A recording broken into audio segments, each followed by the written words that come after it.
U.S. Bank Voyager. Fuel, maintenance, and more.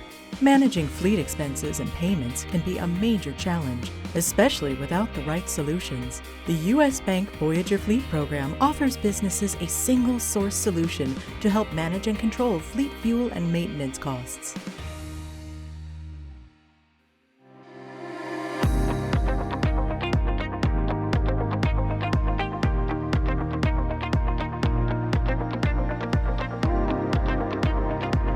Hello and welcome to the State of the Fleet Industry, a weekly video series produced by Automotive Fleet magazine. I'm Mike Antich, editor of Automotive Fleet, and for this week's episode, I'd like to discuss the accelerating change that all of us are experiencing in the fleet industry. And for this week's discussion, we're featuring Shlomo Krandes, CEO of Wheels, and we're going to be discussing the evolution and transformation of fleet management. So with that as an introduction, I'd like to welcome you, Shlomo, and I look forward to our discussion. Hey, Mike, it's good to see you, and we haven't spoken for a while, so it's been a long time. I'm looking forward to our discussion also. Very good. So let's start our discussion. And so again, from your viewpoint, how has the fleet market evolved in the past several years? What's your perspective? You know, this is a question that I believe we all have to answer for ourselves every day lately. Since COVID-19 hit us, there have been many shockwaves, and they still continue to propagate challenges that the industry is confronting, and we are repeatedly reinventing ourselves. If you think back, we've had microchip shortages, workforce challenges, supply chain disruption, and more lately, hikes of interest rates. It's unbelievable, everything that we've been dealing with, but all of this is a catalyst for innovation and transformation that makes us stronger as an industry. We're resilient, we find solutions, and I'm talking here on behalf of all of us as fleet professionals. But Mike, the truth is that we are ready to face the new needs of our industry. And in my opinion, we will have to learn how to deal with an older fleet. If we look at the AAA data, this is beyond fleet data, the average vehicle on the road today is 12 and a half years old. We anticipated that this was happening in the first few months of COVID. And if you look back to 2021, the average AAA age of vehicles was 11.8 years. So in just 2 years, we've increased almost a year in the age of vehicles on the road. And when you think about the shockwaves that I mentioned, they do push our industry to evolve. We see more and more technology in vehicles, and connected vehicles are integrated into the fleet management side and provide agility that's helping fleets reduce downtime. The data is also being generated is very rich and important for fleet managers because it helps them and helps us to make the best decisions, to reduce costs, to become safer, to mitigate wasted time, and to increase productivity and have self-sufficient fleet programs. To achieve these goals, we bring tools together with the discipline of big data, and we marry this with modern technology and reporting tools. And finally, we step into a world of artificial intelligence and machine learning. And we've already implemented artificial intelligence and machine learning at Wheels, and we have some great initiatives that are incredible for our business and for our clients, but we'll discuss that on another day. Lastly, it seems like electrification is here to stay. Today, almost 10% of our fleet is electric hybrid or plug-in hybrid, which means tens of thousands of sedans, SUVs, pickup trucks, and last-mile delivery vans are EVs. And for Wheels, we generate over 1.5 billion miles a year of great EV data that we're using to mature our EV programs. So in summary, there's lots of challenges, but our industry is resilient and we're finding our way to new places. It's like that old saying goes, what doesn't kill you makes you better. And I really sincerely believe that this adversity is going to bring out the excellence in our industry. We're going to be better because of it. And yeah, 100%. Well, and as for cars being older, that's a great testament to the OEMs as the quality of vehicles that are being produced nowadays that's allowing us to operate in these high mileage environments. But, you know, in addition to all of the other changes that are going on in the industry with sourcing constraints and so on, we also have, consolidation, that we've witnessed, among companies. So one of which is the integration of Wheels, Donlen, Legacy, Lease Plan USA together into a merged company, Wheels. And I was wondering if you can share with us some new developments that have come out of this ongoing integration. Since we spoke last. Mike, to be clear, the industry is calling what we're going through an integration, and that's partly because of what all of us have seen in the past. And I completely understand that perspective, but what we're doing in the new Wheels is really transforming the way that our legacy companies have done business. And I want to repeat this because what we're doing is going beyond integration. We really are focused on transforming our business. And I have to tell you that I feel great about it. And that's why I can say that with a smile on my face. At Wheels, we are living and riding a unique opportunity to build something really special. We want to create future capabilities that are not available in the industry today. And we do this by listening to and internalizing what our clients tell us. I'll tell you a bit more about this. The approach is to start with what clients want as opposed to what Fleet does. This influences what and how we build new capabilities. To make it understandable, let me give you a few examples. If you sit back and use your imagination, we're talking about a fleet world where license and title renewals just happen without delay. It's a world where an FMC can preemptively dispatch a tow truck to rescue a driver on the side of the road, or even provide proactive services that know when a driver's involved in an accident and knows the condition of the vehicle before the first notice of loss is reported. And I wonder if your audience imagines things like this, because I can tell you that we are. And we're not only imagining it, but we're also working on building this future right now. Like I said, we're living in a unique opportunity, and we can't allow this to pass. We're using the moment that we have at Wheels to create the best fleet management company. And Mike, it's also important to say how we will achieve this. It starts by being open and really listening to clients and inviting in new thinking and not being constrained by our fleet past. So we're thinking differently, and we've organized Wheels differently. We've established 2 offices to help create our transformational technology. One is a digital office, and we're customer focused there. Products and service delivery is what we're accomplishing, and much of it is through digital means. And then in this office, we'll accelerate innovation, drive creativity, and create our differentiated future. The digital office will partner with an information technology office who's modernizing our technology, addressing architecture, data structures, and strategies, and really moving us to new technology that gives us access to all sorts of tools. Like I mentioned before, artificial intelligence, machine learning, these are things that we don't have to build in Wheels. They're available and we use them, and they make us more flexible, faster, more reliable, and our environments are safer. Those offices, together with the rest of the teams, build our future technology state.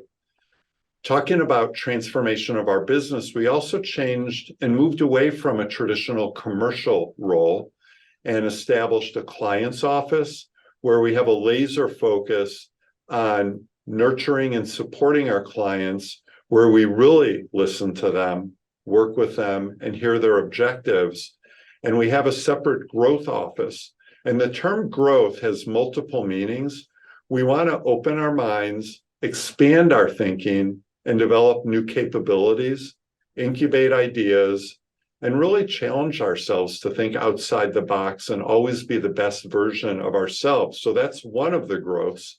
And if we do all these things and do them well, then we'll also increase or grow our business. And the bottom line is that we're creating something really cool. And I'll put it this way. We're not putting limits on what we will be, and we're pushing for a level of excellence and innovation that I know we will achieve. And when we get there, our Wheels community that includes our teams, our vendors, and most importantly, our clients, they'll enjoy many years of benefits. And we also want our clients to know that we're taking care of their drivers and make it easier for them to get their work done. Yeah, so there's some amazing changes that are in the works. I'm dating myself, but I remember when this industry switched over to web-based fleet management. That happened very quickly, and I think the same is going to be happening in the near future. As these are really revolutionary times, and it's going to change our industry. But let's get back to the changes that are occurring within the new Wheels. And since we last spoke, you were announcing the executive team, but has there been any other leadership changes or developments in Wheels since then? The answer is yes. We've announced our second management layers and some third layers. And I want to tell you that we're being really thoughtful, sometimes taking longer to make the right decisions, both for now and the future. And our leadership team has a serious responsibility to our teams and our clients. And we want to make sure that we bring the best of what we have with us on this journey. All of our leaders have spent their time getting to know both each other and each of their team members. And we've had many discussions and charted out different scenarios for our organization, along with the trade-offs, in order to come up with the right structure. Over the years, you've talked with and met people from all three of our founding companies, and combined, we have an awesome talent pool. There's an amazing passion for the business, and above all, a very rich knowledge about our business, and most importantly, a respect and a desire to deliver for our clients. And my expectation as the CEO is that we build a team that is passionate about performance for both our clients, but also for us. We'll achieve great outcomes, and more importantly, celebrate our achievements with our clients and with our team. I've spent a considerable amount of time with all and every leader and many employees. We've set or are setting high expectations for ourselves. And I do have to say that I'm really excited about this team. And I've been around for a long time, and I can tell you that I've never seen a pool of talent like we have coming together to form a single organization. And I'm talking about leaders, managers, but also supervisors and all the team members who bring success for Wheels and for our clients. And I've said this before and still feel it really deeply, that I'm honored and feel very humble about working with and leading the team that we have here. And I'm very proud of all of them. Very good. Exciting times. But let's look to the future now. And where do you see the future of fleet management heading, let's say, in the next 5 years? What's your vision? Mike, 5 years is a really long time. And I say that just thinking about the last 5 years. If you go back and think about where we were, I was the CFO for an iconic fleet management company called Wheels that was family owned. Donlen was owned by a rental company, and LeasePlan was the largest global FMC in the world. Things seemed pretty normal, and the three of us had pretty good years. Then COVID hit us. And then think about the chronology of what happened. Donlen was acquired by Athene, secondhand vehicle markets plunged, and right after that scored record vehicle values. We were all working from home, new vehicles disappeared. There were workforce shortages. Next, Wheels is acquired and joins forces with Donlen. At the same time, ALD and LeasePlan announced that they're merging, and this opened up an opportunity for us to bring LeasePlan USA to our family and become even stronger. it doesn't stop there. The supply chain disruptions continue. Interest rates now are shooting up in response to or to control inflation. And just to throw one in there, ChatGPT becomes a new thing. So all these things in just 5 years. And now let's look forward. And as I said earlier, we're challenging ourselves to transform Wheels and the fleet management business. And this means that we're challenging fleet management conventional wisdom and defining our future state and making sure that we're guided by the voice of our clients and our strategic long-term objectives. Now, I won't disclose our long-term objectives, at least not right now, but I'll tell you what we've heard from our clients and what we're working towards. The first item we talked about a little bit was electrification. And it's pretty obvious that EVs are here to stay. And as I said before, we're generating 1.5 billion miles a year in EVs, and this number will continue growing. But ICE and EV vehicles will coexist for a long time, and fleet programs will have to be dynamic to embrace what makes sense for their businesses. Wheels will serve all of our clients, and we are building a strong knowledge base every day to support clients moving exclusively to EVs. Downtime management is another big one. The fleet management program of the future will not talk about cost savings, but will be dictated by a new level of efficiency. So our data and our clients' data will have to become one and introduce a new world where every dollar spent in fleet will have its return on investment calculated on the spot. At the end of the day, more than ever, money costs money. Another thing we hear about is the freedom of movement in a flexible world. And so what does that have to do with fleet? Well, freedom of movement is a recognized human right by the Declaration of Human Rights, which is put out by the UN. It's also in our US Constitution. Everything that we do is to make sure that people can come and go freely, efficiently, and do it quickly. In the post-pandemic world, the concept of freedom of movement is being extended. And nowadays, we expect to have our own experiences from home, the office, while traveling. And these new expectations are pushing fleet programs to change. In the new era of geographic expansion, it's a race to gain a competitive advantage to serve clients. And I'm talking about our customers' clients, where they want to be served, and their fleets need to play a central role in this race wherever the vehicles need to go. A couple more items. I talked about how we're rethinking technology, and artificial intelligence, machine learning, it's a reality. And we use it to reduce costs, improve efficiency. And we're also using robotic process automation, RPA, and we've also built augmented reality applications into our mobile app. But in terms of fleet technology, we have to think about a world where other technologies converge and come together.